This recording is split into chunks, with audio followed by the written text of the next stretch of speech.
Shalom Godly Family yang dikasihi Tuhan. Keindahan karunia Tuhan hari ini akan lebih sempurna dinikmati bersama teh hangat. Teduhkan hati, hadirkan semangat. Firman Tuhan pemberi semangat, dan firman Tuhan hari ini terambil dari Lukas 5 ayat 12 sampai 16. Saya akan membacakan 2 ayat saja. Ayat 12, pada suatu kali Yesus berada dalam sebuah kota. Di situ ada seorang yang penuh kusta. Ketika ia melihat Yesus, tersungkurlah ia dan memohon, "Tuan, jika Tuan mau, Tuan dapat mentahirkan aku." Ayat 13, lalu Yesus mengulurkan tangannya, menjamah orang itu dan berkata, "Aku mau, jadilah engkau tahir." Seketika itu juga lenyaplah penyakit kustanya. Demikianlah firman Allah. Godly Family yang dikasihi Tuhan, penyakit kusta adalah penyakit kulit yang menular. Orang yang terjangkit penyakit kusta ini pasti akan dijauhi oleh orang karena mereka takut tertular. Dia pasti merasa sedih, kesepian karena tidak ada orang yang menghiraukan, tidak ada orang yang mau mendekat dan memperdulikan dia.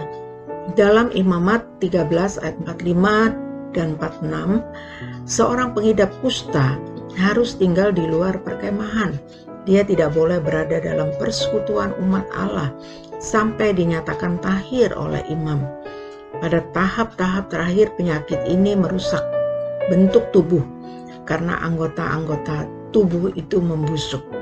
Godly Family yang dikasihi Tuhan, firman Tuhan katakan, ada seorang yang penuh kusta, berarti sudah parah kustanya. Ketika dia melihat Yesus, lalu tersungkurlah dia dan berkata, "Tuan, jika Tuan mau, Tuan dapat mentahirkan aku." Dikatakan ia melihat Yesus. Walaupun dia mengalami sakit penyakit yang parah, tapi itu tidak menghalangi dia untuk bisa melihat Yesus. Godly Family yang dikasihi Tuhan, terkadang kita di dalam menghadapi masalah, sakit penyakit, apapun itu, kita sulit memandang kepada Yesus. Kita sulit melihat Yesus. Karena apa? Karena kita terlalu fokus pada masalah yang kita hadapi, pada sakit penyakit yang kita hadapi, sampai-sampai kita tidak bisa melihat bahwa kuasa Yesus jauh lebih besar dari segala masalah yang kita hadapi. Orang kusta ini tidak meragukan akan kemampuan Yesus untuk menyembuhkan. Dia melihat Yesus, dia tersungkur, artinya dengan segala kerendahan hatinya, dia memohon agar Tuhan mentahirkan dan menyembuhkan dia.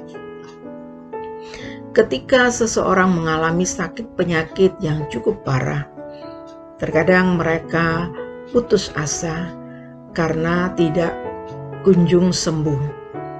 Semua orang sakit pasti ingin sembuh, namun terkadang untuk mendapatkan kesembuhan, mereka menempuh jalannya sendiri yang sesuai dengan kehendaknya sendiri.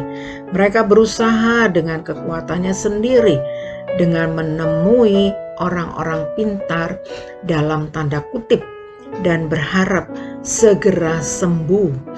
Namun nyatanya justru semakin parah. Lain halnya dengan si kusta ini, dia tahu bahwa Yesus sanggup menyembuhkan segala sakit penyakit. Dia tersungkur di hadapan Yesus dan memohon agar Yesus menyembuhkan sakitnya. Demikian juga seharusnya di dalam kehidupan kita, dalam kondisi apapun, hanya Yesus satu-satunya pengharapan kita. Yesus yang berkuasa untuk menyembuhkan segala sakit penyakit kita, asal kita datang kepada Tuhan dengan segala kerendahan hati. Lalu bagaimana respon Yesus terhadap orang kusta ini? Lalu Yesus mengulurkan tangannya, menjamah orang itu dan berkata, "Aku mau, jadilah engkau tahir." Seketika itu juga lenyaplah penyakit kustanya. Yesus menunjukkan kuasanya. Dia mengulurkan tangannya dan menjamah orang itu, dan Yesus sama sekali tidak tertular. Dan seketika itu juga orang kusta itu menjadi tahir, sembuh. Yesus memberikan teladan kepada kita bahwa Yesus membuktikan bahwa Dia berkuasa untuk menyembuhkan segala sakit penyakit. Dia tidak membeda-bedakan dari golongan manapun kita, semua dikasihi dan dicintai. Yesus mengerti dan peduli terhadap segala permasalahan yang kita hadapi. Yesus adalah pengharapan kita satu-satunya, tidak ada yang lain.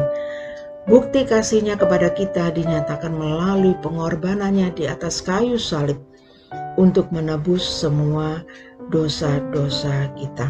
Totally Family yang dikasihi Tuhan, biarlah firman Tuhan ini menguatkan kita semua.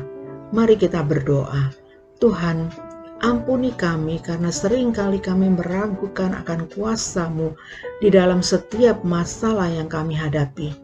Ajar kami untuk senantiasa mengandalkan Engkau dalam kondisi apapun. Kami percaya Engkau tidak pernah meninggalkan kami sedetik pun. Dalam nama Yesus kami berdoa. Amin. Selamat beraktivitas dan Tuhan memberkati.